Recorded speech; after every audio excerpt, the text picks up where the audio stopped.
Section 7. This is section You have to 6. know your It's trig quite possibly the organized. most important section. These are 4 that you have to memorize. We need to get you. There's really no other ones besides do algebra 1. This page can show because this is the form we're going to use the most in calculus, which is y tangent and use it in this section. So hopefully you got these all right. If not, you're going to stay after school every day pretty for much the first 2 all days values until you get it right. These two Are not all that important, but they might show up on a quiz or a test. So this answer pretty much spells for itself. I'm going to give you a list of things. Your instinct is going to be to solve opposite factors. So your question says the -1 form, and you should know that that's the same. If you solved it for y, you're putting here are some trig equations, which would then be wrong. It's even the same as Number 32 is the same exact thing, except this time they don't give you the slope. You actually have to realize here that you can't solve something that has a I'm sign. going to show you a trick trick right now so that you never, ever make a sign mistake on a slope Hopefully you formula ever recognize again. sine squared. You're going to push on your calculator. Also, y equals, and if you don't get this sine square, squared you need to come minus see me cosine immediately because I need Here to we also also could have rationalize replaced the denominator. cosine's It's the best easier one to minus recognize sine squared that that 15 15 over 5 cancel out. Either First,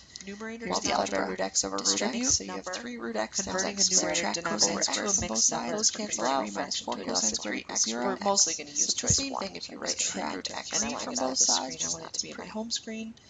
I'm going to clear and then divide by -4. So you end up with cosine squared equals 3/4. Now in the top, So therefore cosine type plus or minus root 3 is 4. from your Here you have to understand what a fractional exponent is. The square root of 3 minus is 2. again, Again, it it doesn't matter what order you go in, which becomes root you always go 2 up to the plus or minus 6. You take the square root, you always you go just to 5 halves. So I'm going to So go you have -3, 4 4 3 halves means means an arrow down. And again, if bottom you to put this 1 into y1, square root of this into 2, y2, you will see raised they to the third cross power is negative 8 comes It's a little bit the beauty of that is not only does it do the math for you no correctly, but it also reduces it if necessary.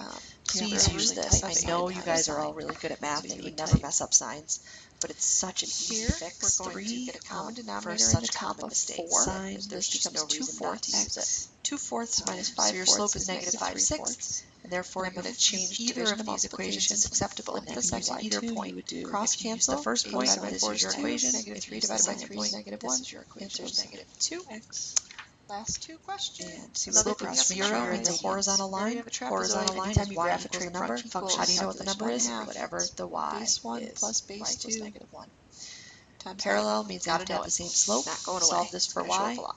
So Your slope becomes 2/3 when you do to that. get your 10 the by 10 bases are window, always we're in going to point go slope both form. sides. The So whole this is point base of point 1, slope this is form base is 2. finding the slope. When you add them together, hardest their part. heights are just the y Perpendicular. value. It's the same exact line. here So we're it's going to look at 4, the negative here it's reciprocal 10. of this. So you add those together, you which get becomes 14. -3/2. Divide by 2, Plug you it get in. 7. There's your equation. Times the height, that's the distance between the parallel There might sides. be a question on your X test, which is values coming from up, 0 to 3. that says something like So your answer should f be of right. 1 So equals it's 5 silly because it's a and trig f function. It's only of defined 3 from this is a quarter of a -1 to circle. 1 on 7. the So y write the axis. equation The through area of those the circle points. is pi r squared. Well, 2 pi to 2 pi. now R is you have to pi. recognize So that 25 this is the pi, x and we want value to and this this is is the y value. So it's really just over giving 4. you 2 points That again. is the entire But it's summer doing it in a review different packet. format. So you would find the We'll slope, have a which test is in the 1. near future. We'll talk about when And then in point slope form, you would do y minus 5 equals 1 times x minus 1. Again, sometimes you'll have to write that 1 there.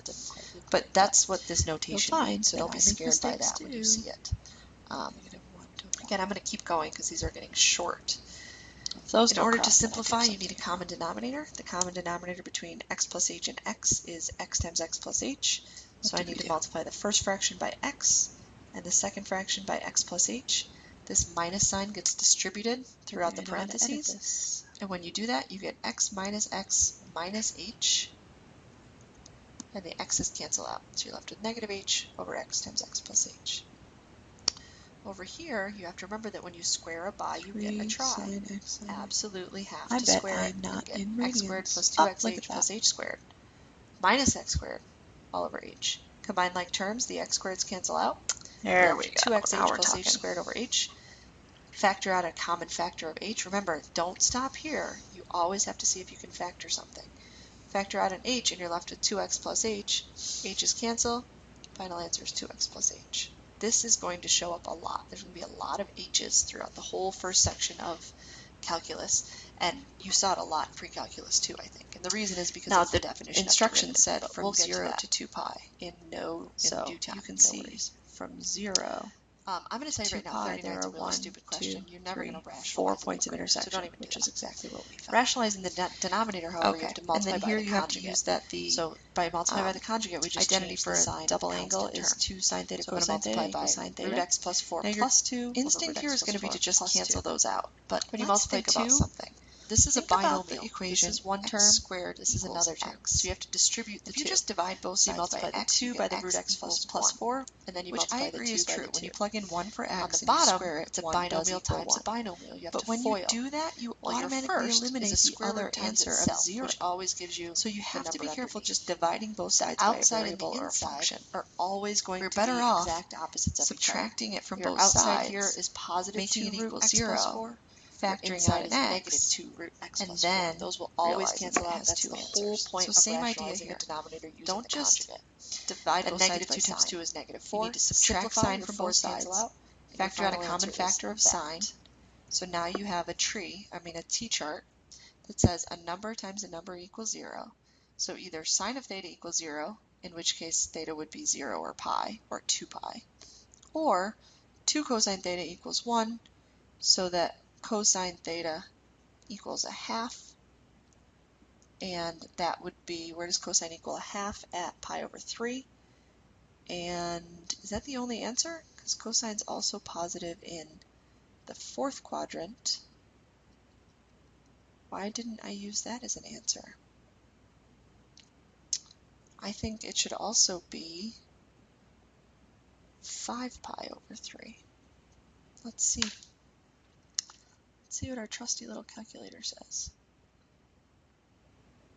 Sine of 2x and sine x.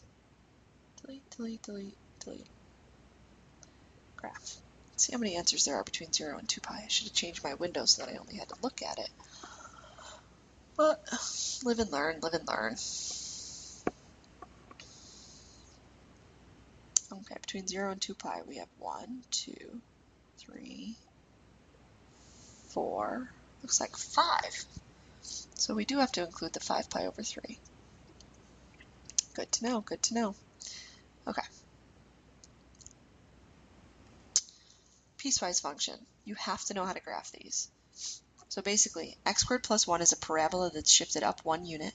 And so from 0 to 2, we just evaluate it at 0, 1, and 2, and it's a parabola. It looks like that. From 2 to 4, that's from here to here, it's a line 2x plus 3 where the slope is 2. When we plug in 2 for x, you see that it starts at 7. So 1, 2, 3, 4, 5, 6. 1, 2, 3, 4, 5, 6, 7. Slope of 2, up 2 over 1, up 2 over 1. So this is the second part of the piecewise function. And then when x is greater than or equal to 4, it's just 10. So it's a horizontal line where x is 10. So the question says, is it continuous at x equals 2? The rule about continuity is simply, if you have to pick up your pencil, it's not continuous. So as I trace along and I get to x is 2, it jumps up here, so that is not continuous. The definition, the reason you have to use to justify it, is to say that the limit from the left and the right are not the same. So the limit as x approaches 2 from the left, so that means you start on the left and trace your pencil.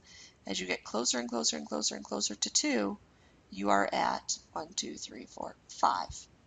And remember, we knew that because if we had plugged in 2 here from the left, when it's smaller than 2, we'd get 5. When you evaluate it from the right, so start over here at the right and come on and get closer and closer and closer and closer to when x is 2, your answer is 7. Because this is coming from the right, if you plug in 2 here, you get 7. So since those two things are not equal, it's not continuous. Same thing with x equals 4. From the left means evaluate it here, and you get 11. From the right means evaluate it here, and you get 10. Those are not the same, therefore it is not continuous. So how many more pages do we have here? Okay, I'll go through this page and then I'll start a new section. All you have to recognize here is that the radius is 4 and the height is 12. So you're comparing 4 to 12. Write an expression for r as a function of h. I always get confused about what is a function of what, except I always remember that most of the time we're dealing with y as a function of x. So something is a function of, that's what you do with that's what you put before the equal sign. So r as a function, r acts like y. And so how is r related to h? It's 1/3 of h. So r equals 1/3 of h. H as a function of r just means solve this for h. So you get h equals 3r. Then you have to know the volume of a cone is 1/3 pi r squared h. This is one of those things that's going to show up a lot. You have to memorize it.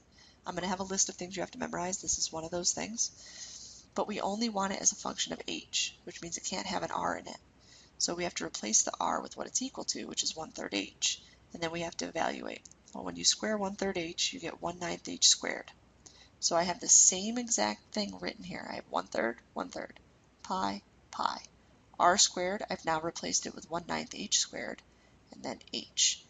Multiply the h's, multiply the 1/9 by the 1/3, and your final answer is 1/27 pi h cubed. Do the same thing here. 1/3 pi r squared, but instead of h, we're going to write what h is equal to, which is 3r. The 3 and the 1/3 cancel out. R times r squared is r cubed, and you're left with pi r cubed.